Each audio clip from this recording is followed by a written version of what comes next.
খুলনা সদরের আলিয়া মাদ্রাসা ভোট কেন্দ্রে দুই পক্ষের উত্তেজনা ও হট্টগোলের মাঝে মহিবুজ্জামান কোচি নামে এক বিএনপি নেতার মৃত্যু হয়েছে। বৃহস্পতিবার 12 ফেব্রুয়ারি সকাল আনুমানিক 8টার দিকে এ ঘটনা ঘটে। দলীয় সূত্রে জানা যায়, নিহত মহিবুজ্জামান কোচি খুলনা মহানগর বিএনপির সাবেক দপ্তর সম্পাদক। নগরের হাজী মহসিন রোড বাইলেনে তার বাড়ি।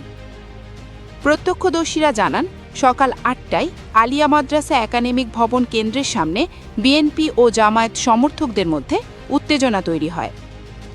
খুলনা সদর থানা বিএনপির সাবেক সাংগঠনিক সম্পাদক ইউসুফ হারুন মজনু অভিযোগ করে বলেন, সকাল থেকেই কেন্দ্রে উত্তেজনা ছিল। আলিয়া মাদ্রাসার অধ্যক্ষ জামায়াতের প্রচারণায় ছিলেন।